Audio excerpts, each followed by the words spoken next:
Tanda! Napakatapang mo pa rin kahit alam mong matatalo ka lang. Hanggat may hilinga ako, lalabanan kita! Umalis na tayo, ate. Kapag naabutan tayo ng dangga dito, wala tayong kawala. Lalapain tayo nun.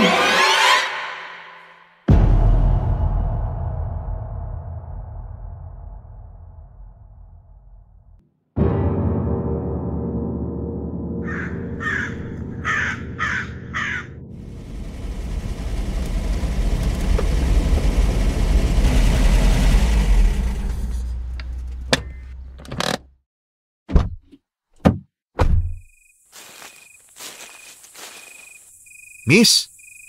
Ay, Diyos ko, sino ka ba? Ginulat mo naman ako eh. Saan ka nang galing? Bigla ka nalang sumulpot. Kanina pa kita tinitingnan mula sa loob ng imbakan. Mukhang may problema ka. Hindi ba imbakan niya ng palay dati? Bakit dyan ka nakatira?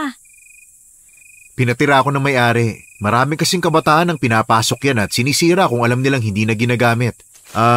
May tutulong ba ako?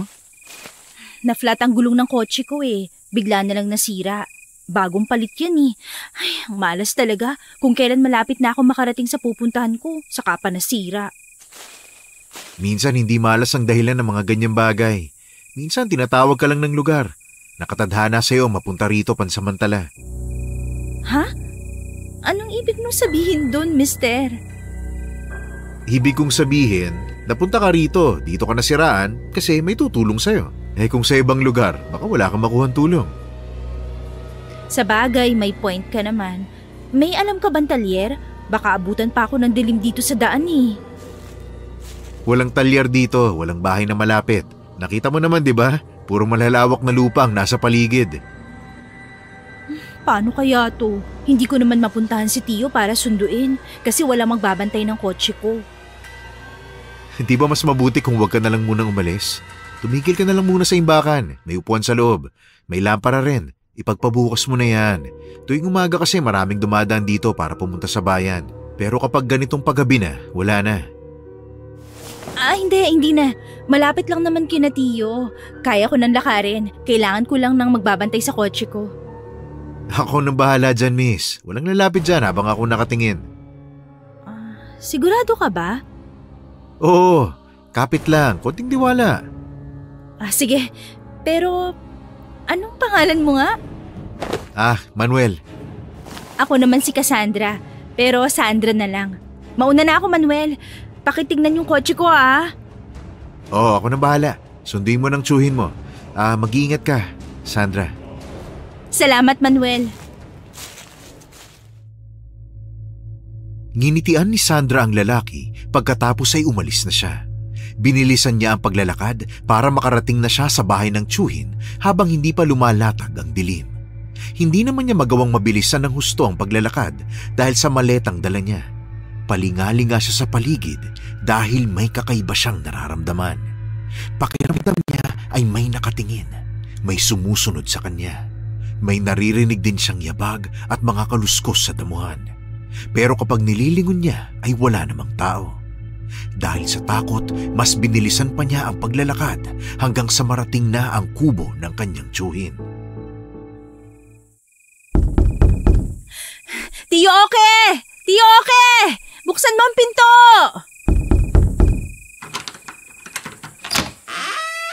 Oh, Sandra, ba't nandito ka? Ba't namumutla ka? Pumasok ka nga dito sa loob at magagabi na. Para kang hinahabol ng mga kabayo Pumutok yung gulong ng kotse ko dun sa harap ng lumang warehouse ng palay kaya lakad takbo ko papunta dito eh. Ba't kasi hindi ka man lang nagpadala ng liham na pupunta ka dito sa probinsya? Di sana sinundo na lang kita sa terminal. Naku Tio, baka umabot pa ng 3 buwan bago mo matanggap ang sulat. Isa pa, may kotse naman ako at hindi ko inaasahan na masisirahan ako ng gulong. Mabuti nga at malapit na, kaya ko nang lakarin. Pero sumakit pa rin ng paa ko Saka binrake-in ko rin ang bagong kotse ko. Aba, asensado ka na talaga Sa bayan pa lang ang may kuryente kaya mahirap dito kapag gabi na. Mabuti at nakarating ka dito habang hindi pa dumidilim. Delikado sa labas kapag gabi na. Yun na nga po, kinakabahan ako kanina. Pakiramdam ko kasi may sumusunod sa akin habang papunta dito kaya binilisan ko. Ay, ikaw talagang bata ka. Ang hilig mong mangsurpresa. Tiyo, pwede ba nating balikan yung sasakyan ko? Wala kasi akong tiwala dun sa pinagbilinan ko eh. Sinong pinagbilinan mo na sasakyan mo? Wala namang malapit na bahay doon. Yung nagbabantay sa lumang warehouse ng palay. Manuel ang pangalan niya. Ano? Pinuntahan ka ni Manuel? Opo, Tiyo. Ba't mukhang natatakot ka? Masamang tao ba yun? Naku, dapat talaga hindi ko pinagkatiwala sa kanya ang sasakyan ko. Balikan na lang natin bukas yung sasakyan mo, ha? Sa ngayon magpahinga ka na.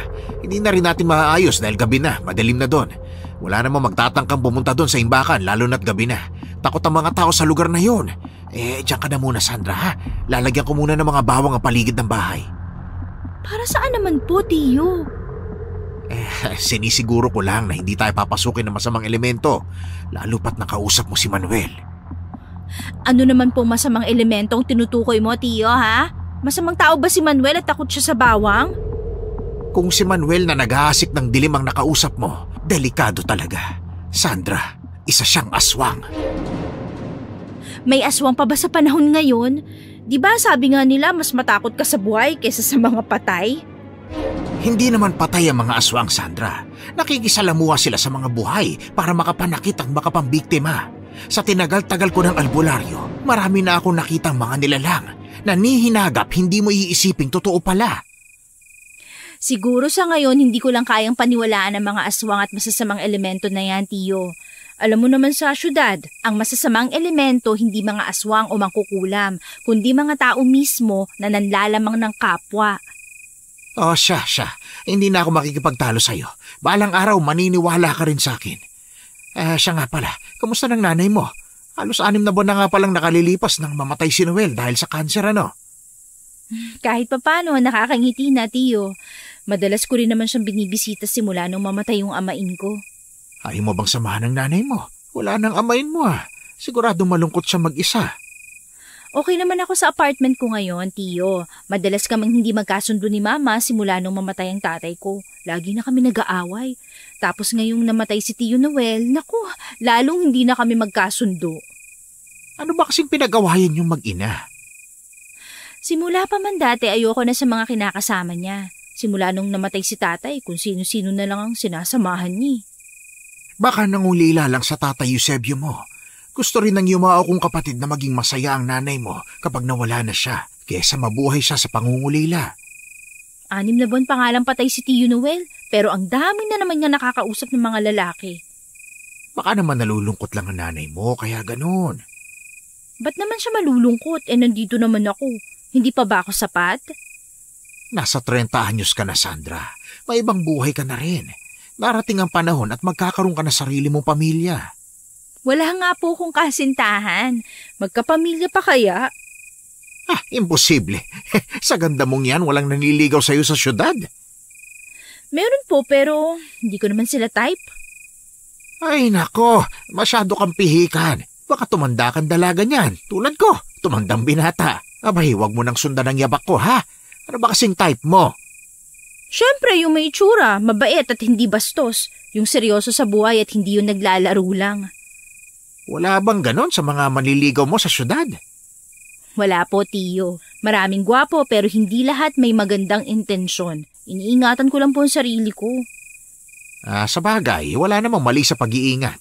Malay natin, baka dito sa baryo mahanap mo yung type mong lalaki.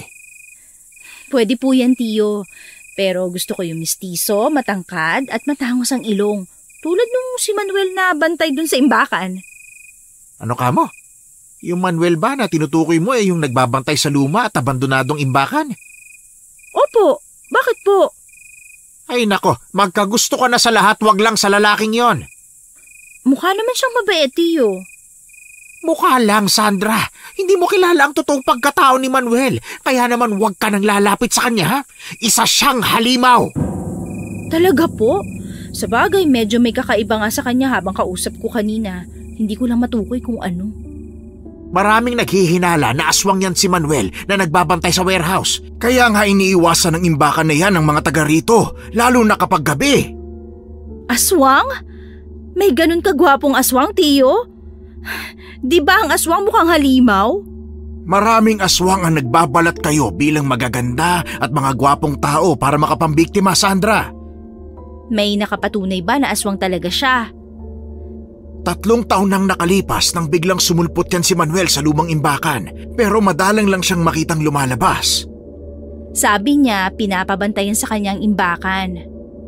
Luma na yun at hindi na ginagamit. Wala namang dahilan para bantayan yun. Isa pa, matagal nang patay ang may-ari nun at ang mga anak naman ay nasa bayan na at hindi na nililinang ang lupa. Kaya nagtataka ang mga taga rito kung bakit nananatili pa ang lalaking yan sa imbakan. Baka po binili ng mga kapamilya.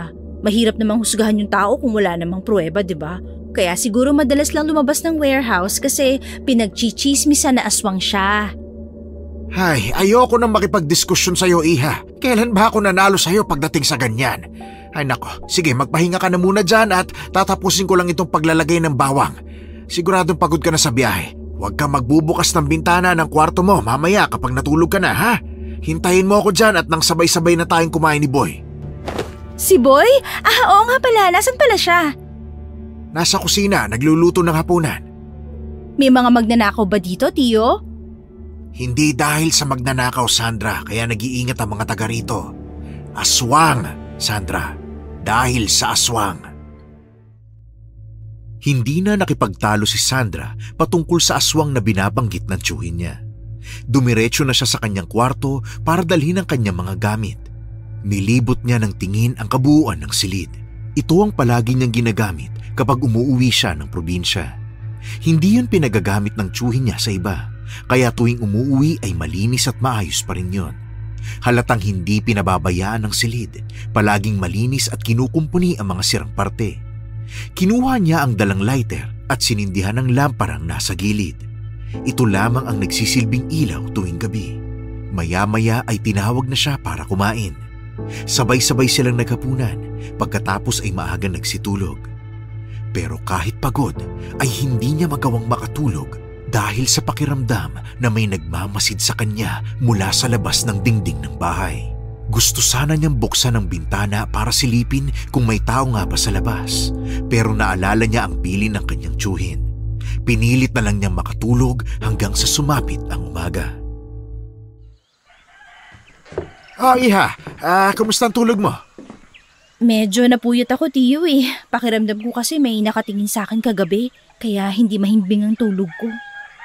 Baka sinisilip ka ni Manuel kagabi. Tiyo naman! Ano ba talaga si Manuel? Aswang o manyakis? Baka nagustuhan ka ng aswang na yun Mahina yun sa magaganda, Iha. Ay naku, ang aga-aga. Aswang na naman ang pag-uusapan natin. Pupuntahan ko muna yung kotse ko, Tiyo Baka kung ano nang nangyari dun eh. Ay magkape ka muna at sasamahan kitang puntahan na sasakyan mo. Malapit lang naman yun. Kahit ako na lang po. Ang sabi ni Manuel, marami daw ang dumadaang tao kapag umaga na. Kaya marami daw ang tutulong sa akin. Hindi nyo naman po siguro magagawa ang kotse kasi wala kayong alam doon. Ipapahata ko na papunta sa talyer. Baka kung anong mangyari sa'yo. Tiyo, umaga na po. Maliwanag na. Walang mangyayari sa aking masama. Babalik din ako agad. O sige, basta wag mo nang kakausapin ng Manuel na yun, ha? Opo. Si Boy na lang po kaya ang isama ko. Wala siya. Maagang umalis. Pumunta sa bayan. Ganun po ba? Sige, ako na lang po talaga ang pupunta. Pagkatapos magkape ay pinuntahan ni Sandra ang kanyang sasakyan. Habang papalapit sa imbakan ay lalong tumatahimik ang paligid at mas lumalamig ang hangin. Bumibigat din ang kanyang dibdib pero patuloy siyang naglakad. Sa di kalayuan, nakita niya si Manuel na nililinis ang kotse.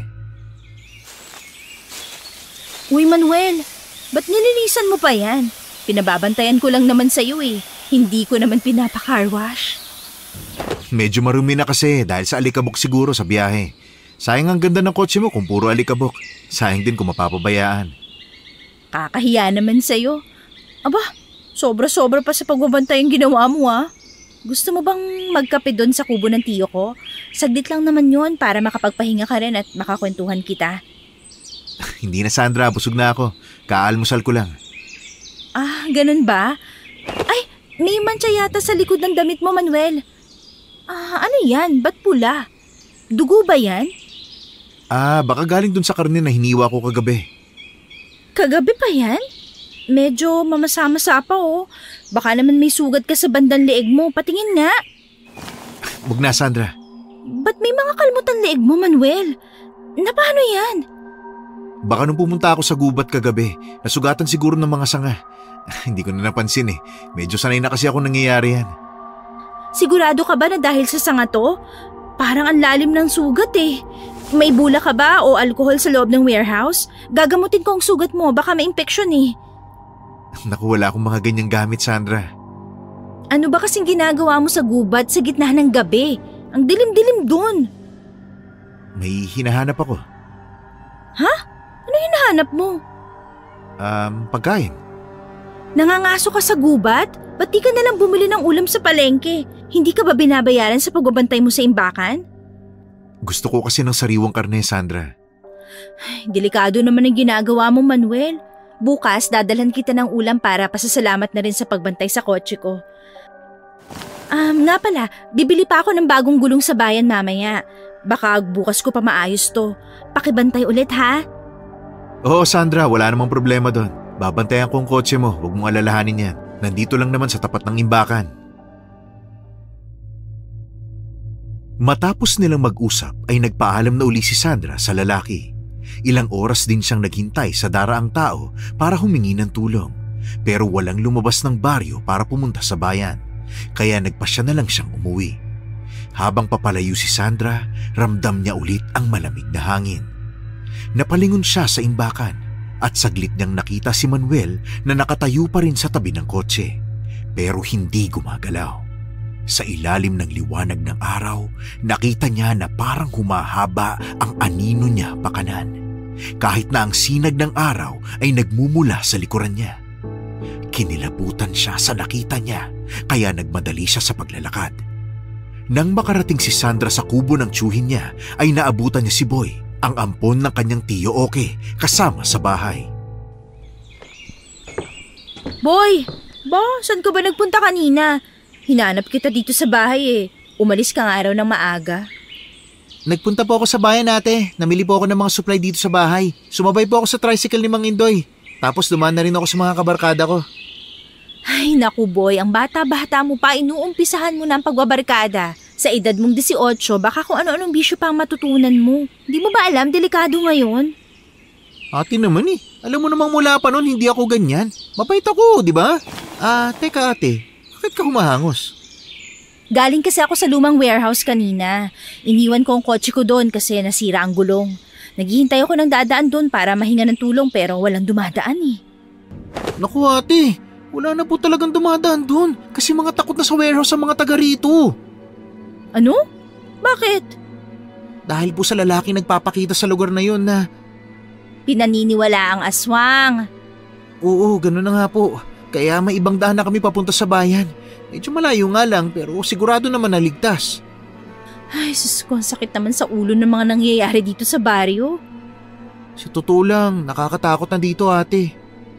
Bakit naman? Sa aswang ba? May bali-balita sa bayan na mayroon daw nawawalang babae kanina umaga. Ang sabi, nagpaalam na pupunta dito sa baryo dahil may kaibigan daw dito. Tapos ayun, hindi na umuwi. Baka naman pumunta lang sa kasintahan yun. Alam mo naman ang mga kabataan ngayon, medyo marurupok at mapupusok. Hindi po ate, hindi na bata yung babae. Mga 40 anyos na daw po siya. May asawa at anak pa. Hindi naman siya basta-basta mawawala nang walang paalam. Ay, ganun? Akala ko naman dalaga pa. Saan daw ba huling nakita? Yun na nga po, ang kwento sa bayan, madalas daw nakikita nila yung babae na yun na pumupunta sa warehouse pag umaga. Ang balita may kabit na kinakatagpo roon. Si Manuel lang naman ang tao doon ah. Ibig sabihin ba, siya ang kinakatagpo? Yung Manuel na sinasabing nagpapakita sa warehouse? Oo, yung nagbabantay doon sa imbakan ng palay. Hala ate, yun na nga yung aswang na pinag-uusapan dito. Kaso masyadong mailap, hindi mahuli. Pero sa babae lang nagpapakita at iba't ibang anyo ang ginagamit. Sino na naman ang nagsabi sa iyo niyan? Si Tio? Kayo talaga masyadong mapanghusga. Ang sabi sa akin ni Tatay Oki, isang dangga raw si Manuel. Anong dangga? Uri daw yun ng aswang na nagpapanggap bilang makisig na lalaki para makapang-akit ng mga babae. Mga babae lang daw ang kinakain ng mga dangga. Ay naku boy, masyado ka nagpapapaniwala sa mga ganyang kwento. Puro haka-haka lang yan. Para matapos na ang iniisip mong yan, samahan mo ko sa imbakan. Ano namang gagawin natin dun? Ipapakilala kita kay Manuel para makita mong hindi siya aswang. Mabait yun. Binabantayan nga niyang kotse ko eh. Ate naman, paano kung totoo? Kung kainin tayo nun, ayoko nga. Ano ka ba? Tara na! Hindi tayo kakainin nun. Kailangan rin nating pumunta sa bayan para bumili ng gulong ng kotse ko. Sige na, kausapin mo yung driver ng tricycle na sinabayan mo. Aarkilahin ko. Ay ate, sana talaga hindi tayo mabiktima. Ipandarin mo na lang yung kotse mo hanggang dito ate. Malapit lang naman, itutulak ko kapag ayaw umandar. Sige, gawa natin ng paraan. Nasaan pala si Tio? Nasa bukid. Pinuntahan nila ang kotse para kunin doon. Habang papalapit sila sa warehouse ay may naamoy sila na masangsang na amoy. Parang nabubulok na karne. Baho naman nun. Ano ba yung amoy na yun? Huwag mo nang pansinin ate. Bilisan na lang natin at makaalis na tayo dito. Ipapakilala kita kay Manuel para hindi ka na matakot sa kanya, boy. Ate, hindi pa ba sapat na ebidensya yung amoy galing sa warehouse? Amoy nabubulok na karne. Hindi normal to. Nangangaso kasi si Manuel sa gubat tuwing gabi. Baka galing sa mga hayop na pinapatay niya ang amoy na yun. Sigurado ka ba na hayop talaga yun? Paano kung tao yun na kinalagkad na dito?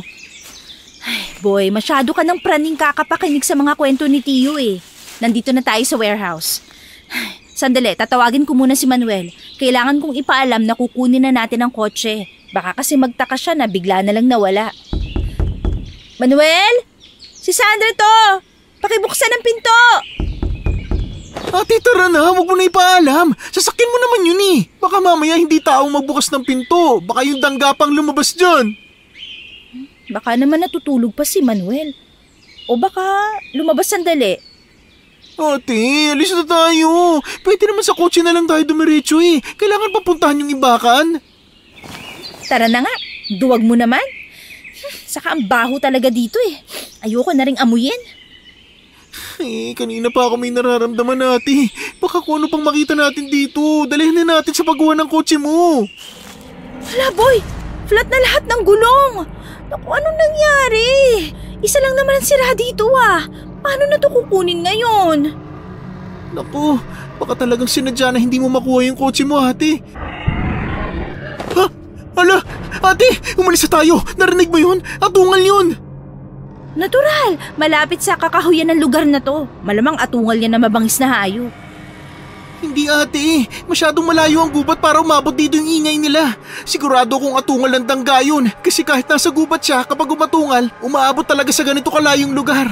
Umalis na tayo ate, kapag naabutan tayo ng dangga dito, wala tayong kawala. Lalapain tayo nun. Ano ba yan boy? Hindi naman ako natatakot sa sinasabi mo kasi hindi naman ako naniniwala sa aswang. Pero sa paraan ng pagkakasabi mo, ay kinikilabutan na ako. Halika na nga, umuwi na nga tayo. Bukas na tayo pumunta sa bayan para bumili ng 4 na gulong. Ay, nakakainis talaga. Maghapong nakatulala si Sandra sa loob ng bahay dahil sa kakaisip kung paano makukuha ang sasakyan. Dumating ang hapon at umuwi na ang kanyang tiyuhin galing sa bukid. Oh, bakit ka nakasimangot, Sandra? Baka pinagtitripan ka na ng dangga. Ayaw kang paalisin dito at ang gusto ay pabalik-balikin ka sa warehouse para kapag nakakuha siya ng tiyempo ay dun ka bibiktimahin. Bukas po pupunta ako sa bayan para bumili ng mga gulong. Pag naayos mo ng kotse mo, umuwi ka na sa syudad. Sandra, hindi naligtas dito. Grabe ka naman, Tio. Halos ilang araw pa lang ako dito ah. Pinapaalis mo na agad ako. Hindi mo ba ako na-miss kahit konti? Hindi yun ang punto ko, Iha. Delikado na dito sa baryo. May mga babae na namang nawawala. Nambibiktima na naman ang dangga. Ano ba kasi yung dangga na yan? Binanggit na yan sa akin ni Boy pero ni Anino hindi ko naman nakikita. Baka naman daga lang yung kinatatakutan nyo dito. Hindi basta-basta kwento yon, Sandra. Ang dangga, kumakain sila ng mga babae. Hindi basta para pumatay, kundi para mapanatili nila ang kanilang kagandahan at kabataan. Hindi sila ordinaryong halimaw. Baka naman may kriminal lang dito sa baryo kaya nawawala ang mga babae. Hindi ba mas madaling ipaliwanag yon kesa isiping may aswang? Si Manuel ang may gawa ng mga kababalaghan dito, Sandra. Simula nang dumating siya, nagsimula na rin ang sunod-sunod na pagkawala ng mga babae. Paano si Manuel? Lagi naman yung nasa loob ng imbakan ng palay. Parang hindi naman yun mananakit ng tao. Sa araw, oo, wala silang kapangyarihan sa liwanag. Pero kapag sumapit na ang gabi, doon sila lumalabas. Doon nila ipinapakita ang tunay nilang anyo. Anong anyo, Tiyo? Anong itsura nila? Hindi ko pa mismo nakita ang tunay na anyo ng dangga. Pero ayon sa mga kwento sa ibang bayan, maitim raw ang balat nila, parang sunog. Mahaba ang dila, kaya kaya nilang abutin ang biktima nang hindi lumalapit. Pula ang mga mata, kulay dugo. Matutulis ang mga ngipin at kuko, parang ligaw na hayop. At minsan may pakpak daw sila gaya ng paniki. Ang layo naman nun sa mukha ni Manuel. Si Manuel mukhang anghel, hindi daga. Dangga. Yan ang nakakatakot. Ang dangga mahusay magtago ng anyo sa tao. Hindi mo aakalain na halimaw hanggang sa huli na ang lahat. At simula nang dumating yung Manuel na yan dito sa baryo, saka nagsimula ang mga insidente. Baka naman nagkataon lang po. Hindi nyo ba sinubukang tingnan ang loob ng imbakan ng palay? Madalas ay sarado ang imbakan sa umaga at walang kahit sino ang nagtatangka dahil sa takot. May malagim kasi na nangyari sa imbakan na yan noon. Ano naman yun, Tiyo? Ang anak ng mayor ang dating may-ari ng imbakan na yan noon. May mga kwento na may dinadala raw ng mga babae sa lugar na yon at dun hinahalay saka pinapatay ng anak ng mayor. Hindi ba nai-report na sa pulis yung mga nangyari? Walang sapat na ebidensya. Ang haka-haka ng mga tao, baka naikubli lahat ng ebidensya at baka nailibing raw ang lahat ng babaeng biktima, kaya walang katawan na nakita. Pero sa bawat gabi na dumadaan, dumarami ang mga kwento at padagdag ng padagdag hanggang sa isang araw, bigla na lang inabandona ang lugar. Kaya pala napapabayaan na lang yung imbakan at walang gustong lumapit. Oo, at ngayon, naging teritoryo na ng nilalang na mas malupit pa. Tiyo, ang hirap talagang paniwalaan na aswang si Manuel. Ang bait kaya niya sa akin. Baka naman dahil sa pagiging mailap niya, kaya siya pinagbibintangan. Tapos multo lang pala ng mga pinatay na babae ang kinatatakutan ng mga taga rito. Mabait man o hindi ang lalaki, Sandra, huwag mong ibababa ang depensa mo. Aswang man siya o hindi, hindi mo alam kung anong panganib ang kayang gawin ng isang dangga. Mag-iingat ka pa rin. Palagi, ha? Lalo na pagsapit ng gabi. Nang gabing yun, hindi mapakali si Sandra. Paikot-ikot siya sa higaan. Pilit ipinipikit ang mga mata. Pero hindi siya dinadalaw ng antok. Tahimik ang paligid. Maya-maya ay may narinig siyang mahina pero malinaw na boses na tumatawag sa kanyang pangalan. Nagtalukbong siya at nakaramdam ng takot. Pinilit na lang niyang matulog. Kinaumagahan, nagising siyang mabigat ang pakiramdam. Oh, ba't mukhang napuyat ka, Iha? Hindi ka ba nakatulog na maayos kagabi? Opo, Tiyo. Ang bigat ng pakiramdam ko. Para bang may kung anong umaaligid kagabi at may tumatawag pa sa pangalan ko. Kaya hindi ako ganong nakatulog. Siguro nga dapat na akong bumalik sa syudad. Akala ko makakapagpahinga ako dito sa baryo eh. Pero parang lalo pa ako napapagod. Hindi lang sa sirang kotse ko ang iniisip ko. Pati na rin ang mga kwento mo tungkol sa aswang. Hindi tuloy ako makapag-enjoy. Hindi ka naman talaga sanay sa mga ganitong lugar. Sanay ka sa mga ilaw at ingay ng syudad. Dito, puro katahimikan na minsan nakakatakot pa kaysa sa gulo. Oo nga po, Tiyo. Ang tahimik dito pero parang sa likod ng katahimikan may kung anong bumubulong. Ewan ko ba, napakaiksi ng tulog ko tapos parang lagi akong giniginaw kahit nakatalukbong na ako ng kumot. Ngayon kayo bibili ng gulong, di ba? Opo, Tiyo. Nasan po ba si Boy? Nasa ilog, naliligo. Hala, sana naman sinama niya ako. Daya talaga yun. Kahalis lang din niya. Akala ay tatanghaliin ka ng gising. Bala ka nga niyang yayain kaso nahihiyang manggising. Mabuti pa magkape ka muna kung balak mo siyang sundan sa ilog. Huwag ka maliligo nang hindi pa nahiinitan ng sikmura mo. Sige po, Tiyo. Pagkatapos magkape ni Sandra, ay dali-dali siyang pumunta sa ilog para sumabay sa binata na maligo roon. Nasa gitna sila ng pagsasaya nang makarinig ng mga kaluskos sa damuhan. Natigilan ang dalawa at kaagad na hinagilap ng tingin ng paligid. Natuon ang paningin nila sa makapal na mga damo dahil bigla itong gumalaw na para bang may mabangis na hayop na nagtatago. Kitang-kita nila ang mabilis na galaw ng mga damo kaya kinilabutan ng dalawa. Nag-aya agad si Boy na umalis dahil sa kakaibang pakiramdam. Pagka-uwi ng bahay ay kumain muna sila at nagtungo na sa bayan. Hapon na makabalik sila, dala ang mga nabiling gulong. Ano, nakabili na kayo ng gulong? Opo, Tiyo. Nakahanap din ako kahit papano. Medyo mahal pero ayos na rin kesa mas stranded pa ako dito ng matagal. Magpapasama na lang ako kay Boy bukas para ikabit ang mga gulong. Tiyo, hindi ba si Manang Ising yang parating? Nasaan? Aba, oo nga ano. Ano kayang kailangan ng babaeng yan? Manang Ising, napadaan ka. Kamusta na po? Aba, nandito ka pala, Sandra. Nagbakasyon ka pala uli dito sa tiyuhin mo. Ay, opo. Dako, Sandra, lalo ka gumaganda. Nag-asawa ka na ba, ha? Naku, wala po yan sa plano ko, Manang. Ano po palang kailangan nyo? Ay, may kailangan kasi akong sabihin kay Oke. Ano naman yun, Ising? Ay nako, ngayon naiintindihan ko na ang kumakalat na tsismis sa baryo natin tungkol dito sa inyo. Kaya naman pala, dahil nandito si Sandra. Ano naman pong tsismis yan, Manang? Akala ko tahimik na lugar to. Aba, marami din palang tsismosa. Ano pong tsismis nila sa akin? May isang kwento kasi sa baryo na sa tuwing umaga may umaaligid daw dito sa kubo nyo. Ha? Sino naman po? Hindi rin nga nila matukoy kung sino. Kwento lang naman yun ni Estong, yung manginginom nating kababaryo. Gabi na kasi yun umuwi galing sa inuman. Tuwing dumadaan daw siya dito, may nakikita siyang nilalang na nakasilip sa bintana nyo. Pakiramdam ko nga may sumisilip sa kwarto ko tuwing gabi, kaya hindi ako nakakatulog ng maayos. Meron pala talaga. Sino kaya yun? Baloko yun. Hindi na tinatablan ng mga isinabit kong bawang. Kailangan madagdagan ko ang mga pangontra mamayang gabi. Baka naman po hindi aswang, Tiyo. Kasi kung aswang yun, hindi siya makakalapit, di ba? Baka talagang manyak lang. Huwag kang mabibigla, Sandra, ha? Bakit naman po, Manang? Ang kwento ni Estong, aswang daw yung nakita niya. Ha? Aswang? Baka epekto lang ng alak kaya kung ano-anong nakikita ni Mang Estong na nilalang. Yun na nga ang sinasabi namin sa kanya ng mga kumari kong si Linda. Pero pinanindigan niya na aswang talaga kasi nakita niya nagbabaga na parang uling ang mga mata. Kaya nga tumigil na siya sa pag-iinom at pag-uwi ng gabi eh.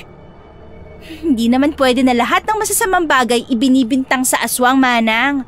Paano po kung may mga masasamang tao na pala dito sa baryo? Paano niyo sila mahuhuli kung lahat ng krimen isisisi sa aswang? Nauunawaan ko naman ang reaksyon mo, Iha. Dahil lumaki ka sa syudad, mahirap paniwalaan na merong mga aswang. Dati katulad mo rin ako, hindi talaga ako naniniwala hanggang sa maging biktima ng aswang ang pamilya ko. Anong ibig mong sabihin, Manang? Yan, tama po, Manang Ising. Ikwento niyo po kay Ate Sandra nang maniwala na siya. Naalala mo ba yung pamangking kong si Ella? Yung maliit na bata na kasama ko nung binabantayan pa kita? Opo, Manang. Kalaro ko siya dati nung dito pa kami sa baryo nakatira. Patay na si Ella. Po? Kailan siya namatay? At paano? Noong nakaraang taon lang. Bigla na lang siyang nawala at hanggang ngayon hindi na nakita.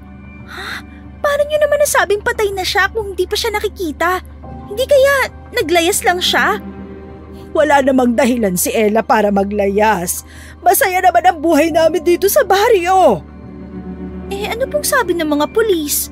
Baka ang araw naglayas o nakipagtanan lang pero imposibleng gawin yun ni Ella. Wala ba siyang kasintahan? Wala. Pero may binata siyang nakukwento na kinagigiliwan niya. Sino naman yun, Manang? Manuel ang pangalan. Manuel? Yung bantay sa warehouse? Oo, naikwento sa akin ni Ella na madalas nagkukwentuhan sila ni Manuel sa labas ng imbakan. Mabait daw yung binata na yon at napakakisig. Pero may kakaiba raw sa kanya. Ano naman po yun?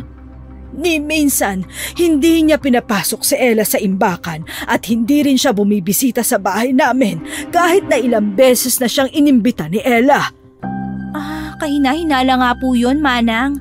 Dahil doon, binalaan ko na si Ella na itigil ang pakikipagkita sa Manuel na yon. Pero napakatigas ng ulo ng batang yon. Nahulog talaga ang loob niya kay Manuel. Ano po nangyari? Isang gabi, hindi na bumalik si Ella. Pinuntahan ko ang imbakan kasama ang tiyo mo pero sarado ito. Sa tuwing pupunta kami roon, laging sarado. Nawalan na rin ako ng pag-asa na buhay pa si Ella. Saan po ba galing yan si Manuel? Baka naman dati siyang kriminal sa probinsya nila. Yan ang ang pinagtataka namin. Ang kwento sa akin ni Ella, pinagbantay daw si Manuel ang dating may-ari ng imbakan sa lugar na yan. Pero ang kwento, matagal lang nasa abroad ang buong pamilya ng dating mayor. Iniwan na nila lahat ng ari-arian nila. Sa ngayon hindi pa rin po ako naniniwala na aswang si Manuel pero maaaring isa siyang kriminal. Kung siya nga ang dahilan ng pagkawala ng mga babae dito sa baryo, dapat niyang pagbayaran yun. At hindi pa rin talaga naniwala si ate. Hindi naman kasi natagpuan ang patay na katawan ni Ella eh. Pero ate, kung nilapa na ng dangga ang katawan niya, wala nang matitira doon. Wala talagang makikitang bangkay. Ang pinakatamang gawin pa rin talaga ay mag-ingat. Hindi natin kilala ang kalaban natin. Hindi mapalagay si Sandra nang malaman niya ang tungkol kay Manuel. Gusto pa rin niyang malaman ang totoong katauhan nito at masagot ang mga tanong niya para rin sa ikapapayapa ng isipan niya. Kaya bago magtakip silim, palihim na nagpunta si Sandra ng mag-isa sa imbakan. Napansin niya na bukas ang pintuan kaya dahan-dahan siyang pumasok. Mas tumindi ang nakakasulasok na amoy nang nasa loob na siya. Nagsisimula na ring bumaliktad ang sikmura niya. Nagulat siya sa nakita. Ang amoy ay nanggagaling sa nabubulok na karne na hindi na niya mawari kung tao o hayop. Nagkalat sa sahig ang pira-pirasong parte ng katawan nito. Nakarinig si Sandra ng mga yabag kaya dali-dali siyang nagtago sa likod ng malaking mesang nakatagilid. Nanginginig ang kanyang katawan sa takot. Nakita niya si Manuel na unti-unting nagbago ng anyo. Ang maputing balat nito ay naging kulay itim. Humaba at tumulis din ang kanyang mga ngipin at kuko. Tinubuan rin ito ng malaking pakpak sa likod. Kumuha ito ng kapirasong laman sa sahig at kinain. Napansin ni Sandra na mukhang gutom na gutom ang aswang, kaya lumabas ito ng imbakan at lumipad palayo. Nang wala na si Manuel, nagmadaling tumakbo palabas ang dalaga. Hindi siya lumingon o huminto sa pagtakbo hanggang sa makauwi. Sandra! Saan ka ba nanggaling? Kanina ka pa namin hinahanap ni Boy. Di ba't sabi ko sa'yo na mapanganib ang baryo paggabi? Tiyo, nakita mismo ng dalawang mata ko. Aswang nga si Manuel. Hindi lang basta kwento yung mga naririnig natin. Tiyo, nakita ko, nagbagong anyo niya. Ang balat niya, naging kulay itim. Ang mga mata niya namula. At kinain niya yung mga tira-tirang parte ng karne sa warehouse, Tiyo. Pumunta ka doon na mag-isa? Ano bang pumasok sa isip mo? Pasalamat ka at nakaligtas ka. Paano kung nakita ka niya? Paano kung ikaw ang kinain niya, Sandra? Hindi mo dapat ipinahamak ang sarili mo. Hindi po niya ako nakita. Umalis siya pagkatapos niyang kumain. Baka naghanap siya ng iba pang mabibiktima. Kung hindi ako nagtago agad, baka hindi na ako nakauwi. Kailangan mong makaalis sa baryong to sa lalong madaling panahon. Hindi ka naligtas dito. Kapag nalaman ni Manuel na natuklasan mo ang tunay niyang anyo, tiyak ikaw ang isusunod niya. Tiyo, baka nga siyang sumira sa mga gulong ng sasakyan ko eh. Para hindi ako makaalis, hindi ko pwedeng iwan basta ang kotse ko. Kabibili ko lang noon. Lintik na tanggayan. Hindi ka talaga niya papayagang makalabas dito ng buhay. Isang paraan lang ang naisip ko, Iha. Kailangan nating patayin si Manuel. Patayin? Pero paano, Tiyo? Hindi tayo sigurado kung kaya natin siyang kalabanin. Hindi natin alam kung anong klaseng lakas ang meron siya. Hindi pa ako nakakaharap ng mga aswang, kaya hindi ko pa alam ang tunay nilang kakayahan. Ayon sa mga kwento, malakas sa mga dangga at mabilis silang mawala sa paningin dahil tila nagiging usok sila o anino sa bilis ng kilos. Mahihirapan tayong hulihin ng dangga. Kaya kailangan nating pag-aralan ng kahinaan niya, Tiyo. Hanggat hindi pa niya alam na alam ko na ang lihim niya, may pagkakataon pa ako makalapit sa kanya. Pwede ko siyang obserbahan, alamin kung paano natin siya matatalo. Ay Sandra, lubhang mapanganib ang iniisip mo. Isang maling galaw mo lang, baka hindi na kita makita ulit. Tiyo, yun lang ang paraan. Hindi tayo pwedeng manatili na lang dito na parang mga takot na daga. Habang si Manuel kumikitil ng buhay. Kung hindi natin siya pipigilan ngayon, mas marami pa siya mabibiktima. Mga inosenteng tao. O sige, papayagan kitang gawin ang plano mo.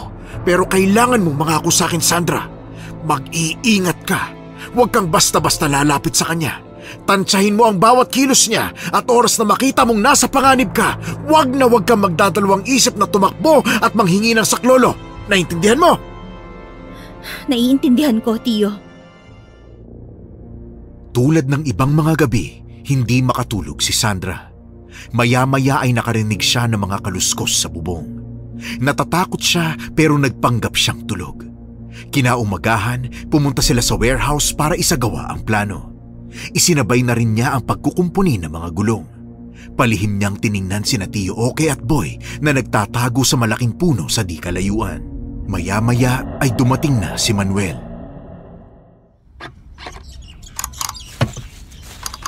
Sandra! Ah, Manuel! Andyan ka pala! Ikaw talaga? Bigla ka nalang sumusulpot. Parang multo kung makalakad. Hindi man lang kita narinig na lumapit. Pasensya na kung lagi kitang nagugulat. Hindi ko naman sinasadya. Sanay lang talaga akong tahimik gumalaw. Oo nga eh. Nga pala, ang tagal nating hindi nagkita ah. Kumakatok pa nga ako sa imbakan nung nakaraan pero wala ka naman. Saan ka ba napadpad? May mga inaasikaso lang ako. Yung patungkol pala sa mga gulong ng kotse mo. Yan na nga yung itatanong ko sa'yo. Baka naman may napansin kang gumalaw sa kotse ko. Sinira yung mga gulong. Hindi ko alam kasi kung sinong may gawa. Ilang gabi na rin kasi akong wala dito sa imbakan. May mga inayos lang ako sa bayan kaya hindi ko nabantayan ang kotse mo. Pasensya na Sandra ha. Kung narito lang ako, baka napigilan ko pang mga gumawa niyan. Hindi mo naman kasalanan, Manuel. Baka talagang malas lang ako.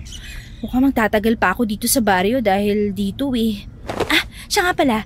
Dahil hindi kita nakita nung mga nakaraang araw, pinagluto kita ng adobong atay. Masarap to, promise. Dinamihan ko pa ng bawang para malasang malasa.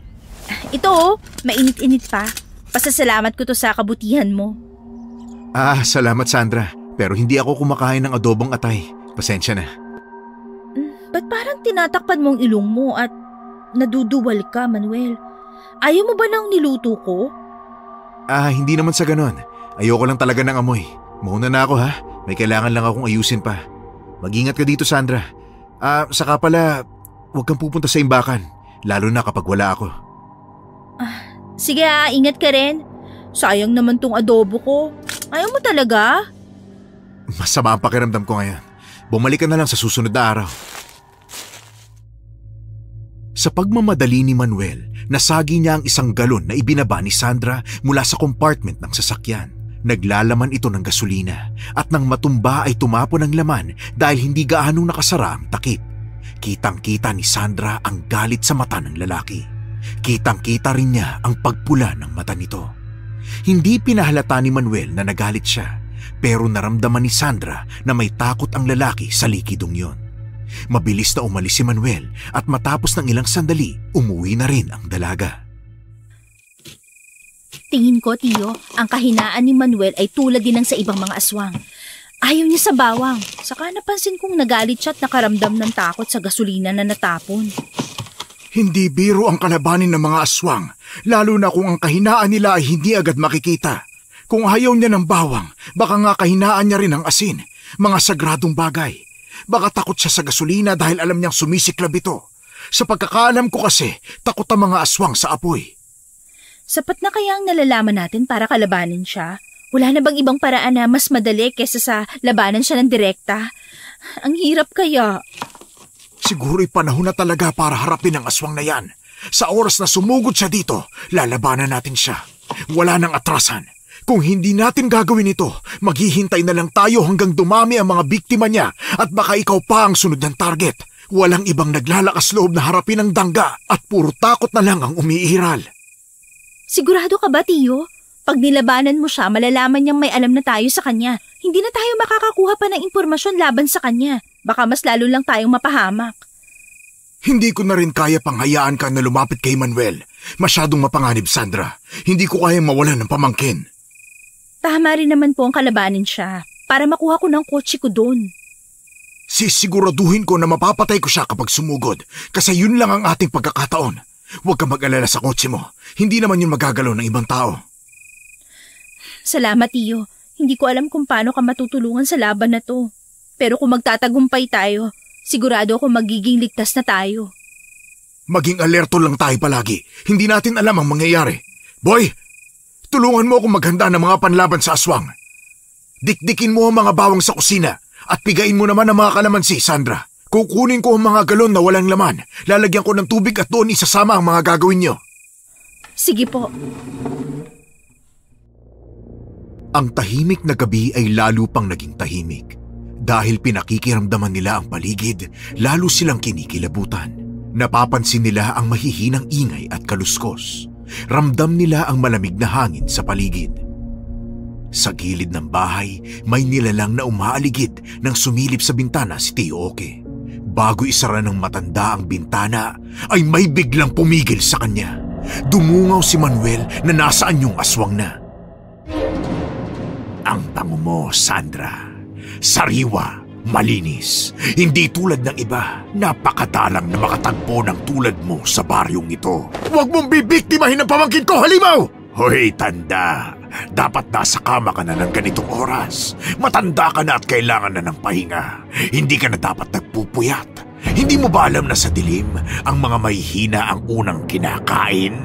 Mas delikado kapag may gumagapang na demonyo sa paligid ng bahay namin. Hindi mo ako matatakot, tangga!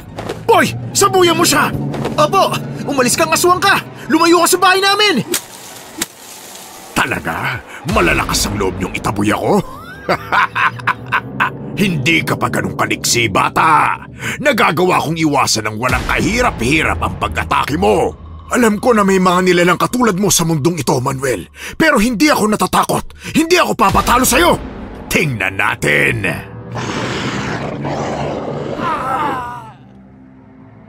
Inatake ni Manuel si Tio Oke gamit ang kanyang mahahabang kuko.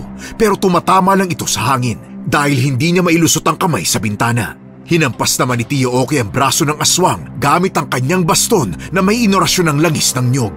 Napaatras si Manuel dahil sa init nito na pumasok sa kanyang balat. Tumama ang dulo ng baston sa tagiliran ni Manuel sa muling paghagupit ng matanda.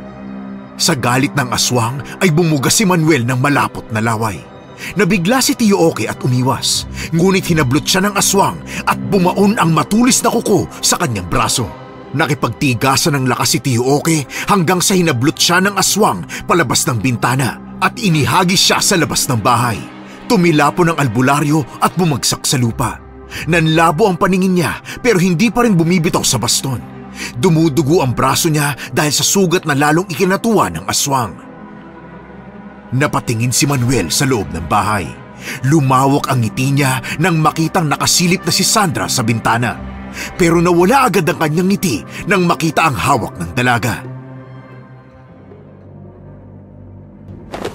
Subukan mong saktan uli si Tio. Humanda ka sa akin. At ano ang balak mong gawin sa hawak mong galon? Iyahampas ko lang naman sa ulo mo. Gusto ko ang pagiging palaban mo, Sandra. Sige, makikipaglaro muna ako sa'yo.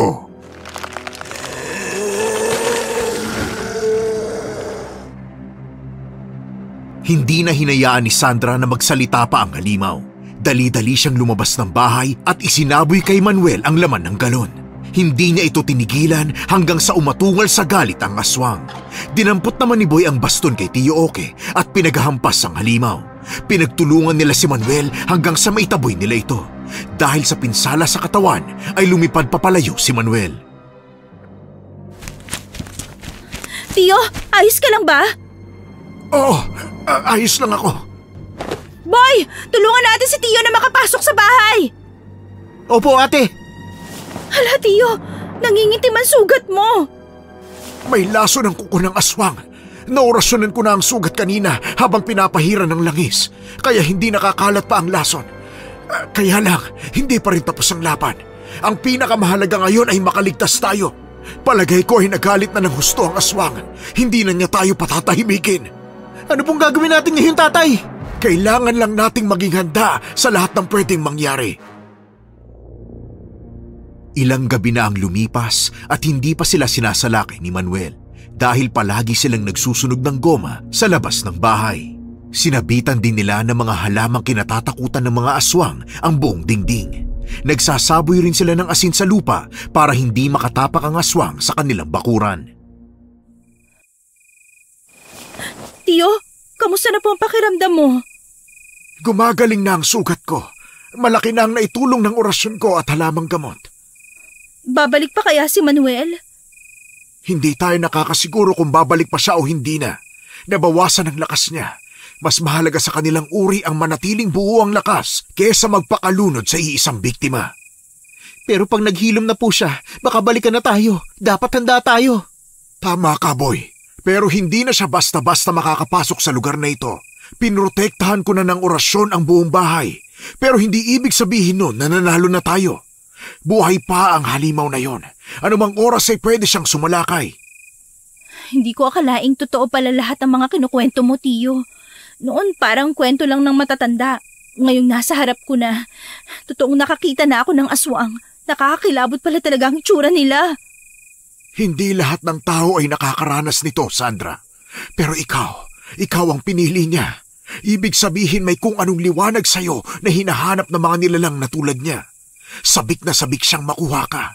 Kitang-kita ko sa mata niya kung paano ka tingnan nung sumilip siya sa bintana. Nagniningning sa galak ang mga mata niya na para bang nakakita ng masarap na pagkain. Hindi kaya dahil birhen pa ako, Tiyo? Hindi lang yon, Iha. Hindi lahat ng birhen ay pinupuntirya ng dangga. May kakaiba sa dugo mo. Malinis, mabisa. Para sa kanila, parang ginto ang dugo mo. Ha?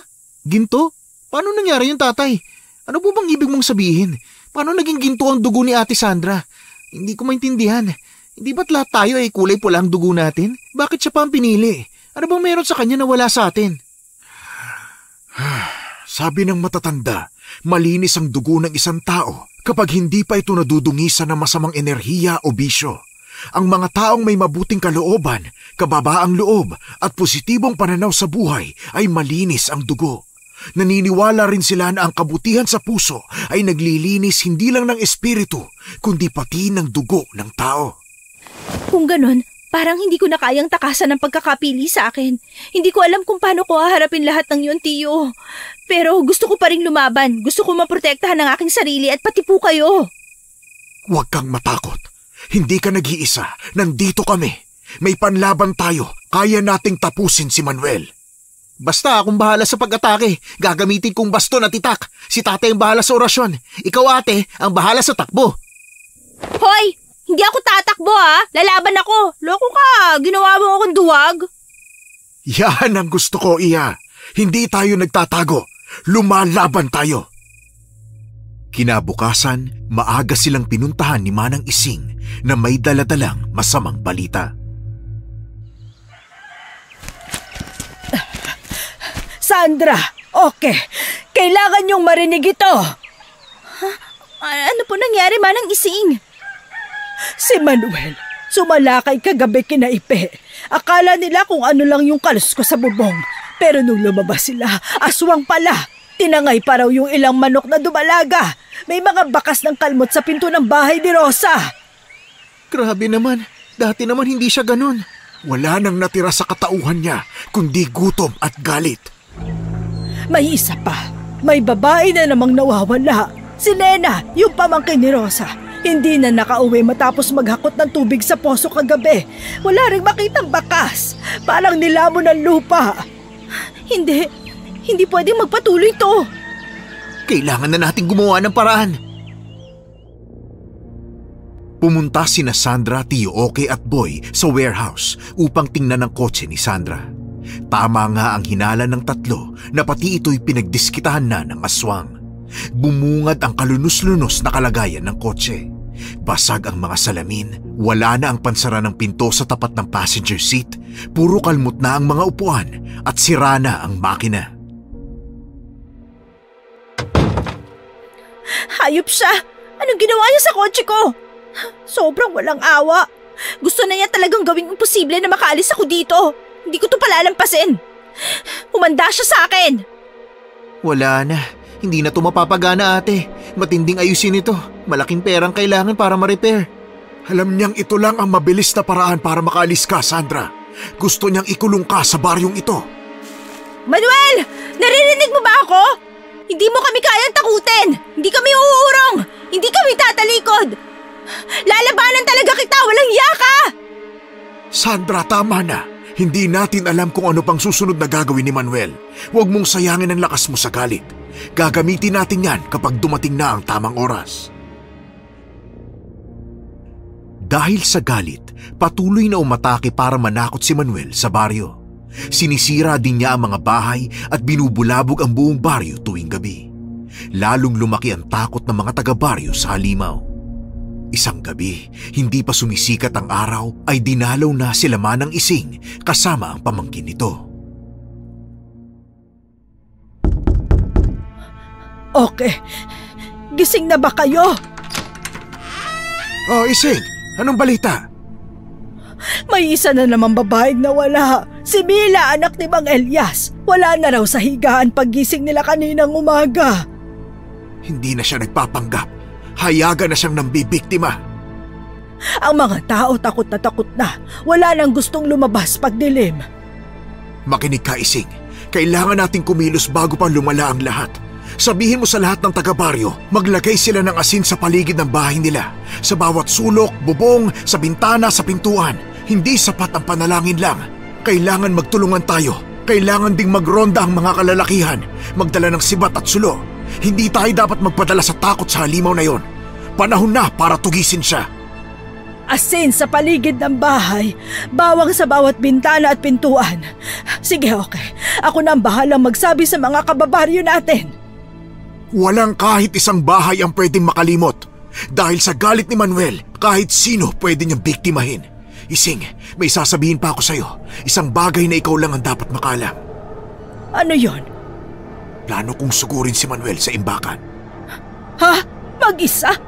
Hindi ba't napakalakas na ngayon? Oo, pero ngayon ang tamang oras para tapusin ang laban. Pero paano kung ikaw pang mapahamak? Hindi ko hinahanap ang kamatayan, Ising. Pero kung hindi ko ito gagawin, marami pang mawawalan ng buhay. Hindi ko hahayaang manatili ang halimaw na to sa baryo natin. Isa pa, ayokong malaman ni Boy at Sandra ang plano ko. Ayokong malagay pa sila sa panganib. Pasasamahin ko si Boy sa pagroronda ng mga kalalakihan. Bantayan mo naman si Sandra. Alam kong matigas ang ulo niya. Tiyak na susunod siya sa akin. Sige, mamaya babalikan ko si Sandra pagising niya at isasama ko muna sa bahay. Salamat, Ising. Umalis ka na at kailangan ko nang maghanda. Aalis ako mamaya bago magtakip silim. Kung hindi ako makabalik, ikaw nang bahala kina Sandra at Boy. Huwag kang mag-isip ng masama. Bumalik ka ng ligtas. Kapag nakita naman ng mga kalalakihang magroronda ang aswang, tiyak na papatayin din nila yon. Oo, tama. Magtulong-tulong na lang ang lahat. Talagang ililihim pa ni Tiyo ang balak niya. Mag-isa niyang kakalabanin ng aswang. Hindi ako papayag. Kinuntsaba pa niya si Manang Ising. Ito naman si Manang, pumayag. Akala nila tulog pa ako. Kaya lakas-lakas ang boses. Ilang oras na ang nakalipas nang bumangon si Sandra. Wala sa bahay ang kanyang tiyuhin. Hinagilap naman niya si Boy para kausapin. Nagulat siya na nasa bahay nila si Manang Ising na sinadyang hintayin siya na magising. Manang Ising? Bakit nandito ka pa? Hindi ka pa ba uuwi? Dito muna ako, Sandra. Mahirap na. Baka kung ano ang mangyari. Hinihintay talaga kitang magising kasi yayayain kita sa bahay. Ligtas ka dun sa amin. Nasaan na po si Tatay Oki? May pinuntahan po ba siya? Nasa bayan. May binili lang. Uuwi din siya mamaya. Pero nandyan yung bike niya, Manang. Paano siya makakapunta sa bayan? Wala sa bayan si Tiyo.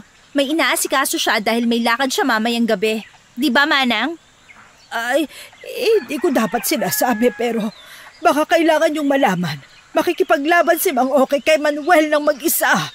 Huwag kayong mag-alala, Manang. Alam ko naman, narinig ko ang usapan nyo at hindi ako papayag na mag-isa niyang harapin ang aswang na yon. Ano? Kailan niyo balak kalabanin ng aswang, ate?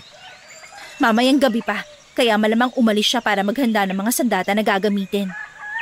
Hindi, ate. Wala nang mga sandata si tatay. Hindi kaya umalis na siya? Ano? Sigurado ka? Oo, ate. Wala talaga. Ayaw niyang malagay kayo sa panganib, kaya hindi ko sinabi. Baka nasa imbaka na siya ngayon. Umalis siya na maaga kasi hindi raw makakalaban ng aswang kapag ganitong oras. Pasaway, hindi namin siya pababayaan. Tara boy, bilisan natin. Sundan natin siya. Hindi tayo papayag na si tatay lang ang lumaban. Tara na, ate. Sandali lang. Huwag na kayong sumunod. Baka lalo lang kayo mapahamak. Huwag niyo nang dagdagan pa ang problema. Pasensya na, Manang. Pero hindi namin kayang isipin na si Tiyo lang ang lumaban na mag-isa. Kailangan niya kami. Kung may mangyaring masama sa kanya at hindi kami tumulong, hindi namin mapapatawad ang sarili namin. Ay, pakiusap. Huwag niyong hayaang masaktan kayong dalawa. Huwag na kayong tumuloy. Baka mamaya kayo pa ang maglagay kay Oka sa panganib. Pangako, Manang, mag-iingat kami. Babalik kaming kasama ang Tiyo. Kayo po umuwi na. Isama mo na ang pamangkin mong yan. Delikado kapag kayo lang nandito sa bahay. Ay nako, mga pasaway! Bahala na nga kayo! Pagkarating ni Sandra at Boy sa warehouse, nakita nila na hinihintay ni Tio Oke na magpakita si Manuel. Hawak ni Oke ang kanyang baston na nangingintab sa langis. Sa kasisigaw ni Tio Oke ay lumabas na sa warehouse ang aswang.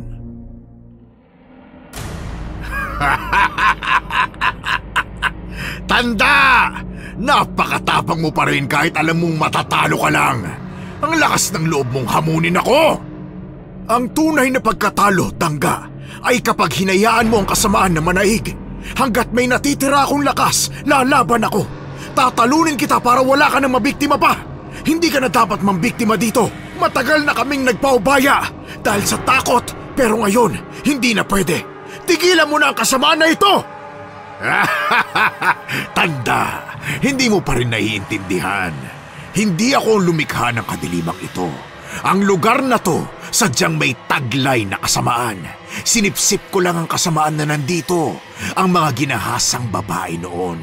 Ibinaon nila ang mga bangkay sa ilalim ng lupa sa loob ng warehouse. Umaalingasaw ang dugo ng mga biktima at takot ang sumisigaw dito. Kinukuha ko lang ang enerhiyang yun para maging malakas ako at mabuhay pa ng matagal. Dahing ng taong namatay ang ginamit mong dahilan para patuloy kang pumatay. Napakasama mo! Mali! Pumatay ako dahil kailangan ko ng panlaman sa tiyan. Ayaw mo mang aminin, okay? Walang pinagkaiba ang mga tao sa akin. Nagbabalat kayo lang kayo na mabubuting tao. Nasayang lang ang pagpunta mo rito. Inaalay mo bang sarili mo sa akin? Sawa ka na ba sa buhay mo kaya gusto mo nang mamatay? Hindi ko to ginagawa para sa sarili ko. Ang mahalaga, kahit papano ay tumayo laban sa'yo. Ha! Ang tapang mo, Tanda! Sayang ka. Ha? Anong ginagawa mo? Ikinakalat ko ang asin sa lupa upang bawasan ang kapangyarihan mo. Akala mo ba sa asin matatapos ang kasamaan ng mundo? Isa kang hangal! Baka nga lipas na ang mga katulad ko. Pero habang may isang tao pa rin hindi sumusuko, hindi kailanman mananalo ang mga katulad mong halimaw! Hanggat may hininga ako, lalabanan kita! Sige, kung yan ang gusto mo, hindi ko lalapain ang ulo mo para ipakita sa mga kabaryo mo na matapang ka. Ililibot ko ang ulo mo sa bawat bahay nila. Hindi ka naman kumakain ng lalaki. Mali ka na naman. Gusto ko lang ang mga babaeng birhen para pampahaba ng buhay. Pero lahat nilalapa ko bilang panlaman sa tiyan. Sasabat na sana si Sandra sa usapan ng dalawa, pero natigilan siya nang biglang umatake si Manuel. Nakaiwas naman si Tio Oke sa atake ng aswang. Hinataw niya ng baston ang tagiliran ni Manuel. Itinulak naman ng aswang ang matandang lalaki, dahilan para tumama siya sa sementadong dingding ng warehouse. Pinilit tumayo ng matanda. Kumuha siya ng bote ng langis at inihagis kay Manuel. Sinalag ito ng aswang gamit ang kamay, pero nabasag ang bote ng tamaan ng matutulis na kuko. Sumambulat sa balat ng halimaw ang inorasyon ng langis. Pinilit ni Tio Oke na itarak ang baston sa dibdib ni Manuel. Ngunit bago niya maisagawa, nasunggaban na ng aswang ang kanyang balikat.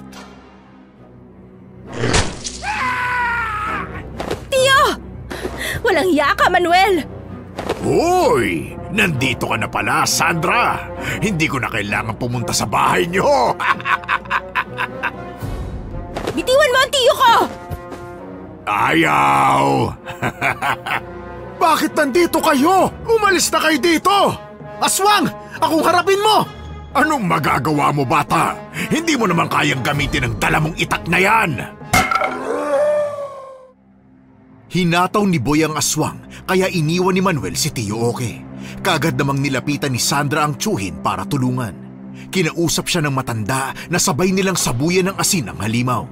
Tumungo si Sandra at sabay nilang ginawa ang plano. Pinagtulungan nila ang aswang dahilan para mataranta ito. Sinamantala ni Boy ang pagkakataon habang nalilito ang halimaw. Sinaksak niya ito sa tagiliran. Bumulagta sa lupa si Manuel. Nilapitan pa ni Tio Oke ang halimaw para tapusin ang buhay. Pero biglang bumalikwas ang halimaw at ibinaon ang matutulis na kuko sa dibdib ng matandang lalaki. Tio Oke! Sandra, tumakas na kayo ni Boy. Umalis na kayo dito. Tay! Tay! Tio Oke! Hindi ka namin iiwan. Umalis na tayo. Hihingin kami ng tulong. May magagawa pa tayo. Hindi na. Panahon ko na ito. Pero kayo ang pag-asa. Ituloy niyo ang laban. Huwag niyong hahayaang manalo ang kasamaan. Mag-ingat kayo. Magmahalan kayo. Huwag kayong susuko. Tio, huwag ka muna mamamatay. Gumising ka.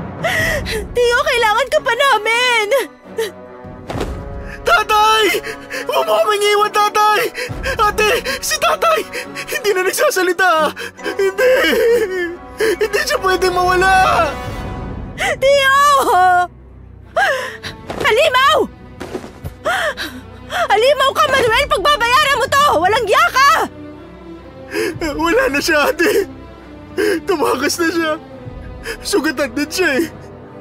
Iuwi na natin si tatay! Baka maligtas pa natin siya! Sige, tulungan mo akong buhatin siya!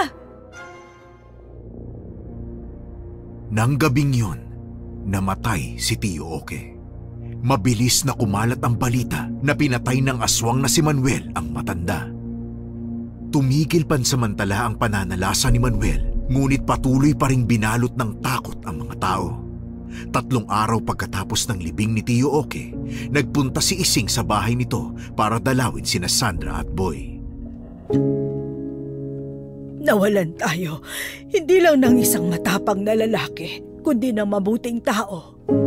Si Oke, siya ang puso ng baryong ito. Lahat kami, siya ang nilalapitan kapag may problema. Siya ang sandalan ng lahat. Ngayon, parang may butas na hindi na natin kayang punan.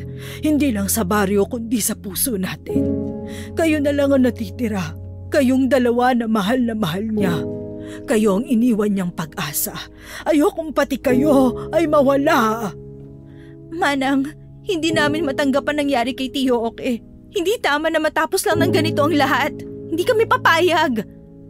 Hanggat hindi pa nananalasa si Manuel, kinakailangan makaalis ka na sa baryong ito, Sandra. Isama mo si Boy. Dalhin mo sa syudad. Doon may pag-asa kayong mabuhay ng maayos. Dito, bawat gabi, isang panganib ang haharapin mo. Alam namin ang panganib, Manang. Pero hindi kami aalis. Hindi namin mapapatawad ang ginawa niya kay Tio Oke. Hindi namin palalampasin si Manuel. Kailangan managot siya. Sandra, Boy, nagbabakaawa ako. Kung ipagpipilitan niyo to, para na rin kayo nagbukas ng sarili niyong libigan. Hindi kayo lalaban sa ordinaryong tao. Isa siyang halimaw.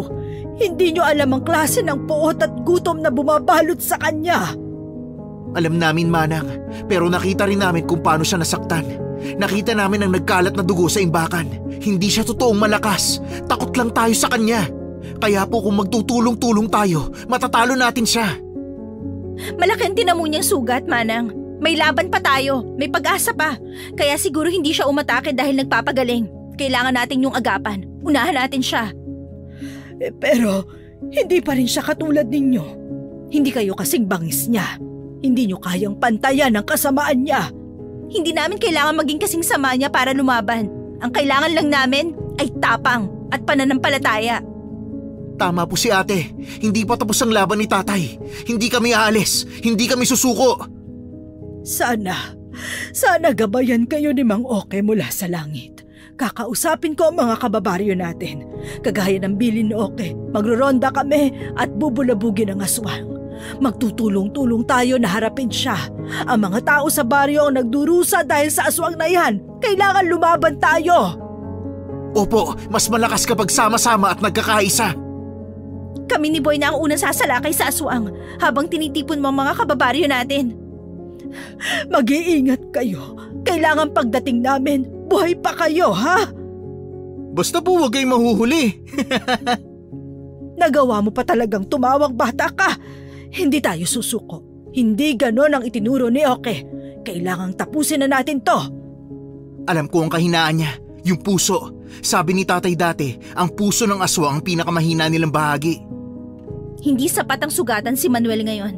Kailangan pala tamaan natin siya ng diretso sa puso. Kung hindi, babalik siya. Mas malupit pa. Pero paano natin siya mapapalapit? Hindi siya basta-basta lalabas sa pinagtataguan niya. Kailangan natin siyang mapalabas. Sa warehouse siya kumukuha ng enerhiya. Doon siya kumukuha ng lakas. Kaya dapat mapilit natin siyang lumabas. Dalhin siya sa baryo kung saan mas mahina siya. Pero paano? Hindi siya tanga. Hindi siya lalabas ng walang dahilan. Kailangan niya ng tukso. Isang pain. Ako magiging pain. Ano? Hindi pwede. Ate, hindi. Boy, makinig ka. Ako lang ang hahabulin ni Manuel sa ating dalawa. At kahit nung high school pa, athlete na ako. Champion ako sa sprint noon. Kaya kong takasan si Manuel. Pero hindi basta habulan to. Aswang siya. Hindi natin alam kung anong bilis niya. Alam natin na sugatan siya. Mahina siya ngayon. Hindi siya kasing bilis noon. Kaya may pag-asa tayo. Pero paano mo siya lalapitan? Paano mo siya madadala palabas? Ipapakita ko sa kanya na nag-iisa ako. Kunwari, sinusuko ko ang sarili ko. Sasabihin ko kung papayag siyang layuan ng baryo. Ibibigay ko ang sarili ko. At kapag lumapit siya? Hahabulin niya ako. Dadalhin ko siya palayo sa imbakan. At kapag nakita mo na ang tamang pagkakataon, itatara ko ang punyal sa puso niya. Kaya mo yan, boy. Sa ating dalawa, ikaw ang makakagawa niyan. Alam ko, kaya mong tapusin to. Gagawin ko, ate. Para kay tatay. Para sa baryo. Para kay Tio Oke. Sigurado ko bang kaya mo siyang takbuhan? Oo, gagawin natin to sa susunod na gabi. Hindi na tayo pwedeng maghintay pa. Habang sugatan pa siya, kailangan malabanan na natin siya. Sumapit ang araw na kanilang hinihintay. 12:00 ng gabi nang pumunta si Sandra sa warehouse ng mag-isa. Nagulat siya nang makita si Manuel na nasaan yung tao. Anong ginagawa mo dito, Sandra? Gusto kong alamin kung buhay ka pa o patay na. Bakit nasaan yung tao ka, ha? Ayaw mo bang ipakita sa akin ang pagiging halimaw mo? Gusto ko lang na makita mo ang anyong ito bago ka man lang bawian ng buhay. Alam mo ba na masarap kainin ang puso mo ngayon? Dahil mas bumigat ang pighati na daladala mo dulot ng pagkamatay ng tiyuhin mo? Iba ang lasa ng pusong nasasaktan. Mas malinamnam. Hindi ako nandito para pagmasdan ang mukha mong mapanlinlang, Manuel. Nandito ako para makiusap sa'yo na tigilan mo na ang mga taga-baryo. Sa tingin mo ba ganun lang kadali? Sa mundo namin, sa mundo ng mga aswang, lahat may kapalit. Walang bagay na libre. Walang makakatakas ng hindi nagbabayad. At ano naman yun? Ang puso ko ba? Ang puso at ang dugo mo, Sandra. Ang dugo mong malinis. Higit na makapangyarihan ito kaysa sa ibang mga dugo. Pag nainom ko ang dugo mo, sigurado mas lalakas pa ako at mas mabilis hihilom ang mga sugat. Pag sinakripisyo ko ba ang sarili ko, lulubayan mo na ang baryo namin? Oh, lilipat ako sa ibang baryo. Maghahanap ng iba pang may malinis na dugo na magbibigay pa sa akin ng kabataan at kagandahan. Kung ito lang ang tanging paraan para mailigtas ko ang buhay ng marami, handa akong ialay ang aking sariling buhay. Tulad ka rin pala ng iyong tiyo, Sandra. Pero sayang lang ang buhay ninyo. Kahit ilang buhay pa ang maiaalay, hindi matatapos ang kasamaan.